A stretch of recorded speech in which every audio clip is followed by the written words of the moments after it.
Bonjour, bonjour. Bon, c'est reparti pour un petit jeudi gentiment.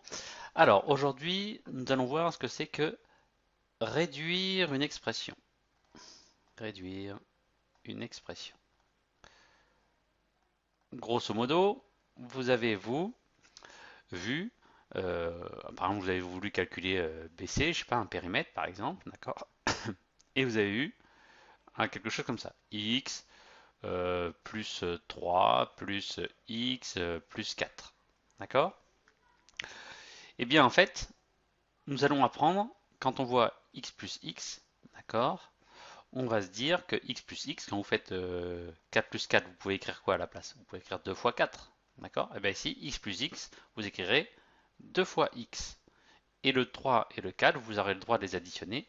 3 plus 4, 7. Qu'on aimera également écrire encore de façon plus réduite en 2x plus 7. D'accord? Donc premier cas de possibilité de réduction d'expression, vous voyez ici on avait un gros machin avec 1, 2, 3, 4, 4 entités, 4 termes. Ici, on n'a plus que 2 termes avec un petit produit ici, ce qui est plus joli, d'accord, et plus court. On a donc réduit. Ok. Plus globalement, quand vous aurez par exemple une expression A qui correspondra à 2x plus 3y plus 5x plus z, d'accord, vous avez le droit d'additionner les nombres x ensemble. 2x plus 5x, ça fait 7x. Et ensuite, le 3y, vous recopiez, et le z également. Vous n'avez pas le droit, d'accord, d'additionner 2x plus 3y en disant que ça fait 5 xy ou je sais pas quoi, d'accord, interdit. X avec x, y avec y, z avec z, d'accord, et vous obtenez, ça c'est la réduction maximale que vous puissiez obtenir, d'accord. On peut expliquer rapidement pourquoi on ne peut pas faire ça. 2x en fait c'est x plus x, et 3y, c'est y plus y plus y. D'accord? 5x, c'est x plus x plus x plus x plus x plus à la fin notre petit z. Voilà. Donc la seule chose que l'on voit, c'est qu'il y a ici 2x, ici 5x, y. Voilà pourquoi on peut écrire 7 fois x d'un seul coup. Et voilà pourquoi on ne peut pas additionner 2x plus 3y parce que ça voudrait absolument rien dire. On nous obtiendra 5 je sais pas quoi, ça ne sera pas possible. D'accord?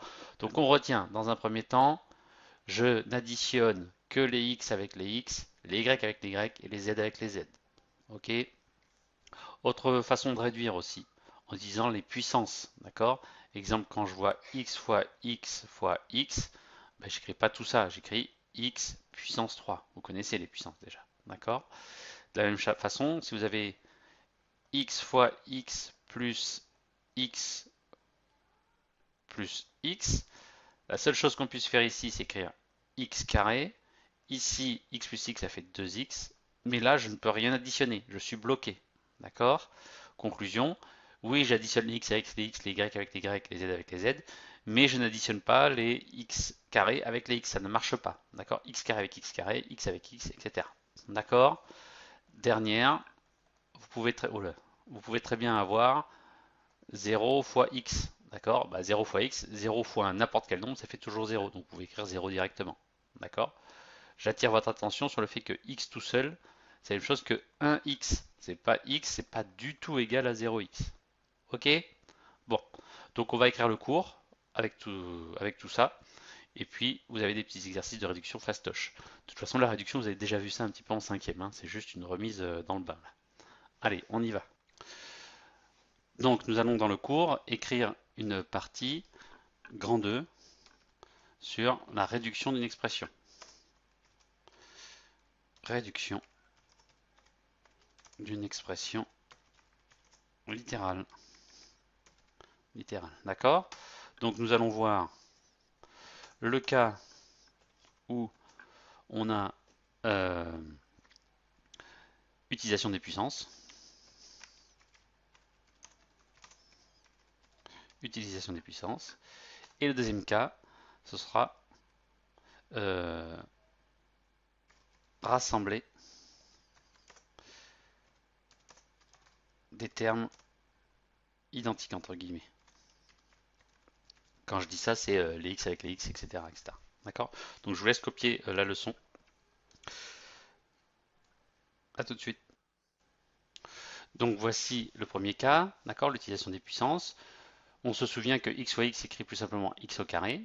et que par son conséquent, je vous donne un exemple, réduire l'expression a égale 2 fois x plus 3 fois y fois y fois y. On se souvient que les fois, on peut les supprimer devant les lettres, et que x fois x s'écrit x carré, donc ça fait 2x carré. Plus, lui ne peut pas disparaître, d'accord? 3 fois y fois y fois y, comme il y a 3y dans une multipliée, ça fait y au cube. 3 fois y au cube, ça fait donc 3y au cube. D'accord? On regarde ensuite le cas des termes identiques. Ok, maintenant on rassemble les termes identiques. Donc je rappelle qu'on ne peut additionner que les nombres multipliant les mêmes lettres. D'accord? Je vous donne l'exemple, b égale 2x plus 5y moins 3x plus 6y plus z moins y. Je vois ici 2x, je vois ici plus, pardon, moins 3x, d'accord? D'ailleurs ici il y a une erreur, on va mettre 12. Voilà, donc je vois 12x moins 3x. Donc c'est eux, je vais pouvoir les calculer. 12 moins 3, ça fait mon 9x. Ensuite, je vois plus 5y, plus 6y, moins y. Je rappelle que moins y, c'est moins 1y, d'accord? Quand il n'y a rien devant la lettre, c'est qu'il y a un 1. Je prends à chaque fois les signes qui sont devant.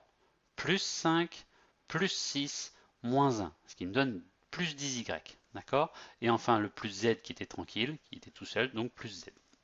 De la même façon ici, je rappelle qu'on ne peut additionner que les nombres avec des x carrés ensemble, que les nombres avec des x ensemble, etc. Pas de x et de x carrés ensemble, c'est pas possible. Donc je vois ici 2x carré que je vais pouvoir mettre avec le 3x carré. 2x carré plus 3x carré, ça fait donc 5x carré. Plus 5x moins x, c'est-à-dire plus 5x moins 1x, ça fait donc plus 4x. Et voilà pour la partie leçon. On est bon pour les exercices.